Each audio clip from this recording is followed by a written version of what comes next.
خوش اومدید به نوالیسم مدرن که در شمنیسم کاستاندا رو به زبان امروزی تجزیه و تحلیل می‌کنیم.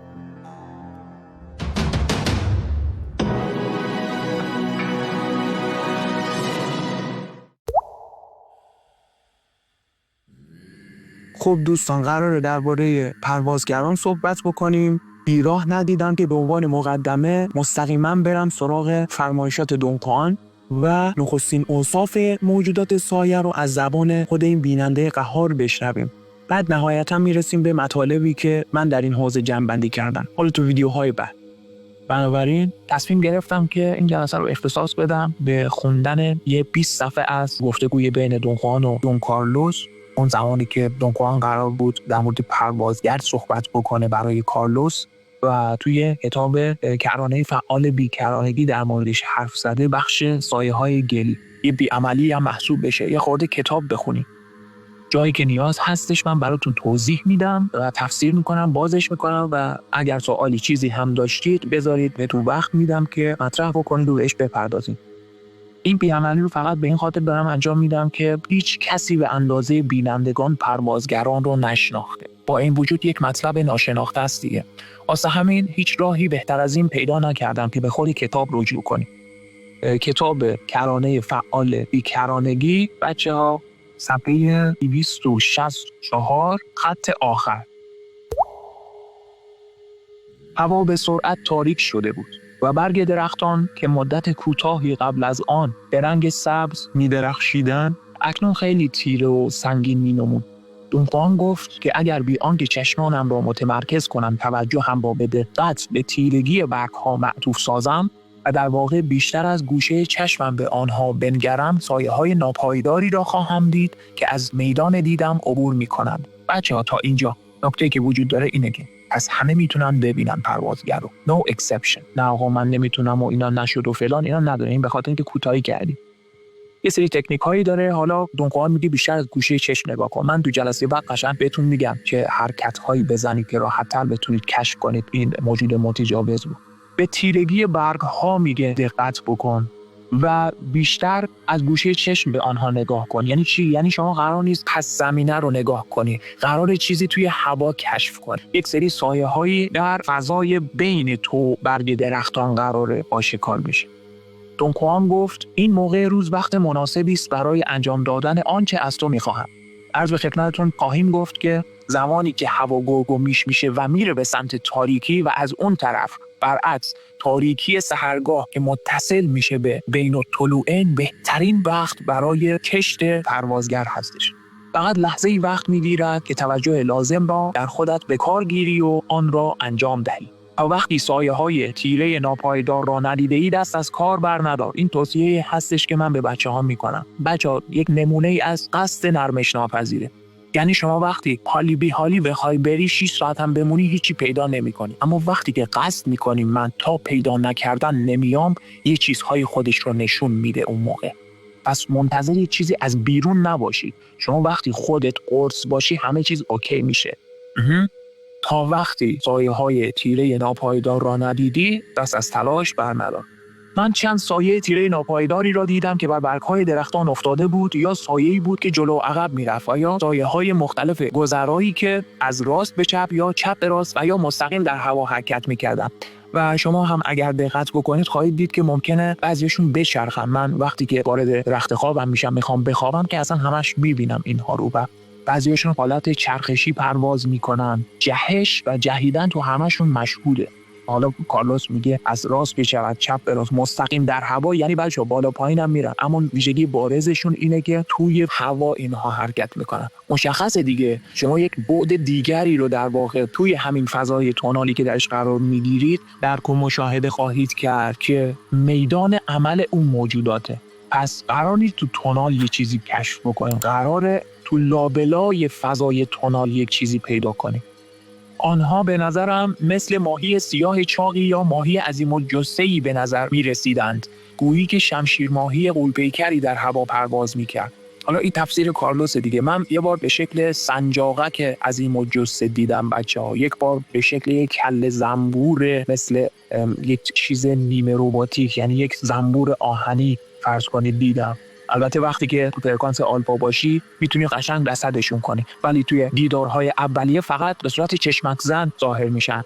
مثل همینی که دونخوان میگه سایه ناپایدار، به خاطر اینکه اینا پایدار نیستن. در دقت اول فوق‌العاده تحت حمله اینها قرار داریم، نمیتونیم ببینیم، بلافاصله برخورد میکنن، گاز میزنن میرن. دقت میکنین نمیتونیم خیلی ببینیم، فقط سایه چشمک زن رو باید ببینید شما در نگاه‌های اول. اما وقتی وارد غلظه و فرکانس‌های نزدیک آلفا میشید پرشاشون کم میشه تا اینکه چندتایی ببینید حوالیتون پرسه بزنه، اونها رو رصد بکنید. حالا کار نداریم، میرسیم بهش. غرق در این منظره شده بودم، سرانجام مرا ترساند. نکته‌ای که وجود داره وقتی شما از مرتبه به بعد پیش میرید اصلا خود به خود میترسید و اگر متمرکز بشید بر این موجودات اصلا میکشن، میبلعن دقتتون رو، به خودشون جذب میکنن. اون جذب یک خلایی در شما ایجاد میکنه که به طور خودکار شکاف ارادتون رو باز میکنه و شکاف اراده هم که باز شد، استرس و اضطراب و ترس و یک سردی از انتهای انگشتانتون شروع میشه که به محض این حالت باید بیعملی بزنید در بیاد. حالا من نمیخوام وارد اون قضیه بشم. اینجا که حالا کارلوس کنار دونخوان بود این رو میگه، تنها دیگه حالا شما دیگه فکرشو بکنید. برای آن که برگ‌ها را ببینم هوا خیلی تاریک شده بود و با وجود این هنوز سایه‌های تیره ناپایدار را می‌دیدم. بچه‌ها با توجه به اون بعد دومی که من خدمتتون عرض کردم، موجودات تو اون زندگی میکنن، تو تونل نیستن، شما خیلی راحت میتونید پشت پلک‌های بسته‌تون هم اونها رو ببینید. چرا؟ چون با تمرکز ما میبینیم اینها رو. یک سری سایه‌هایی هستن روی چشم میپرن ولی اینها با چشم دیده نمیشن. در واقع حالا من نمیخوام از الفاظ چشم سوم و اینا استفاده بکنم، ولی شما با پیوندگاه اینها رو ادراک میکنید و حتی اگر توی دارک روم هم باشید. یکی از دوستان برای دیدنشون واقعا رفته بود خود دارک روم، یعنی به قصد کشت پروازگر رفته بود دارک روم و توی دارک روم با وجود اینکه همه جا تاریکه و هیچ روزنه نوری وجود نداره، باز هم سایه های چشمک زن رو میبینید بچه‌ها. حالا دیگه نمیدونم چه شکلی من بهتون بگم، شما میگید همه جا تاریکه، چی چشمک میزنه؟ واقعا نمیشه گفت، این حالتی از انرژیه که به تجربه میشه فهمید دیگه. لابد خیلیاتون دیدید. پرسیدم دونخوان این چیست؟ من سایه های تیره گذرا را همه جا میبینم. دونخوان پاسخ داد این کل جهان است، قیاس ناپذیر، غیر خطی و خارج از حوزه نحو کلام. پشت هر کدوم از این کلمات یک کتاب نهفته است. من فقط خلاصه وار بهتون بگم.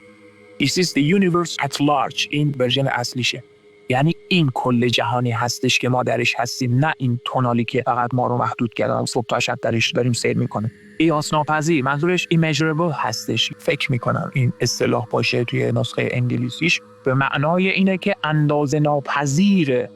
ریاضیدان کیه؟ ریاضیدان بره داستاناشو سرهم کنه، نمیشه این رو اندازه گرفت. دقت بکن چی داره میگه دونخوان، یعنی ما با کیهانی سر و کار داریم که لایه‌هاش تو همزمان هستن. همین جایی که هستیم میلیاردها موجود دیگه اطراف ما همینجا همشون حضور دارن. چون این ابعاد اندازه ناپذیرند همه همینجا جا میشن. دقت میکنی؟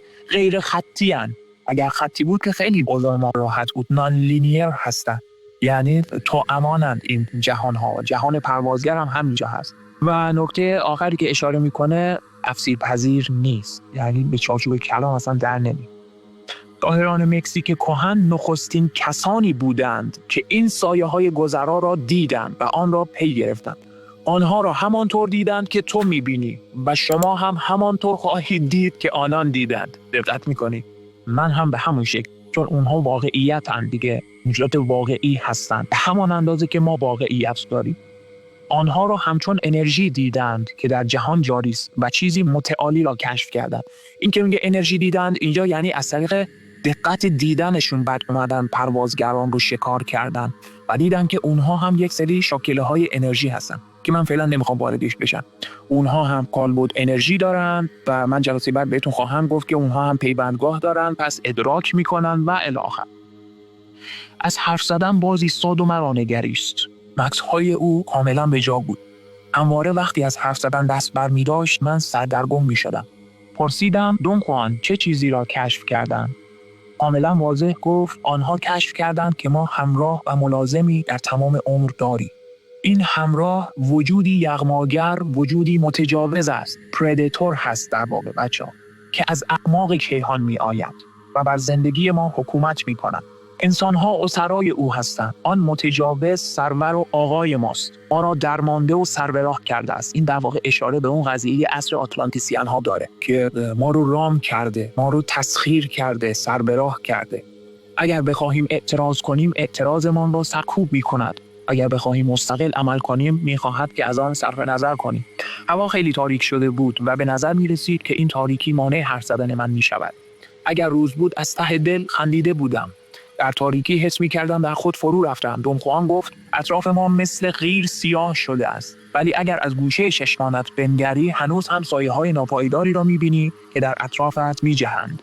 این جهیدن رو باز دوباره آورده.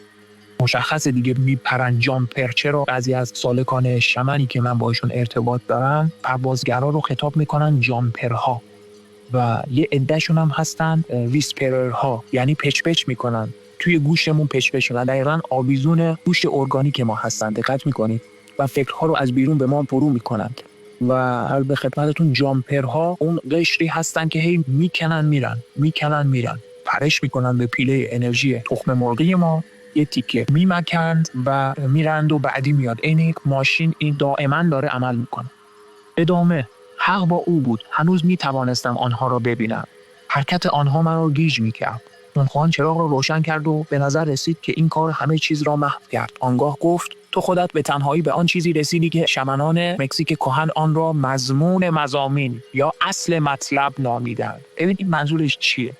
واقعا نیاز به توضیح داره. اصل مطلب لب کلام بیگانه است که ما اینجا این دیگه دقت میکنیم. ببین شما یه آدم رو میبینی، انسان عادی که متوجه خب یه آدم داره میاد دیگه، حالا سلام خوبی چطوری چه خبر، که اونم ربطی نداره ولی خب میپرسه. در واقع تو فکر میکنی که با یک موجود از جنس خودت طرفی، اما این همه مطلب که نیستش که.